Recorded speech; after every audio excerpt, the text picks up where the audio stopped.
அஸ்ஸலாமு அலைக்கும் வரஹ்மத்துல்லாஹி வபரகாத்துஹு. தினமும் ஒரு ஹதீஸ். அல்லாஹுவின் தூதர் ஸல்லல்லாஹு அலைஹி வஸல்லம் அவர்களிடம் வந்த ஒரு மனிதர் மறுமை நாள் எப்பொழுது வரும் என்று கேட்டார். அதற்கு அவர்கள், அமானிதம் பாழாக்கப்படும் பொழுது மறுமை நாளை எதிர்பார்க்கலாம் என்று பதிலளித்தார்கள். அமானிதம் பாழாக்கப்படுவது என்றால் என்ன என்று மீண்டும் கேட்டதற்கு, தகுதியற்றவர்களிடம் பொறுப்புகள் ஒப்படைக்கப்படும் பொழுது மறுமை நாள் வரும் என்று அல்லாஹுவின் தூதர் ஸல்லல்லாஹு அலைஹி வஸல்லம் அவர்கள் விளக்கமளித்தார்கள் என அபூ ஹுரைரா ரதியல்லாஹு அன்ஹு அவர்கள் அறிவிக்கிறார்கள். நூல் புகாரி, ஹதீஸ் எண் 59.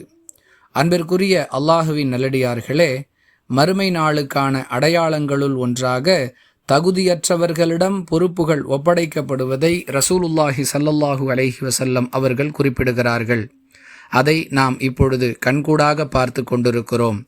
எந்த அளவிற்கென்று சொன்னால், ஒரு பள்ளிவாசலை நிர்வகிப்பதற்கென்று என்னென்ன தகுதிகள் திருக்குரானில் சொல்லப்பட்டிருக்கின்றதோ அவற்றிற்கு மாற்றாக தகுதியற்றவர்களிடம் பொறுப்புகள் ஒப்படைக்கப்படுதல் என்பதை கடந்து பள்ளிவாசல்களை நிர்வகிக்கக்கூடிய பொறுப்புகளும் ஒப்படைக்கப்படுவதை பார்க்கிறோம்.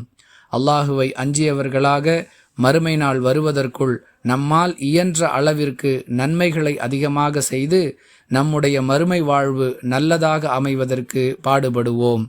வாஹிரு தஅவானா அனில் ஹம்துலில்லாஹி ரப்பில் ஆலமீன். அஸ்ஸலாமு அலைக்கும் வரஹ்மத்துல்லாஹி வபரகாத்துஹு.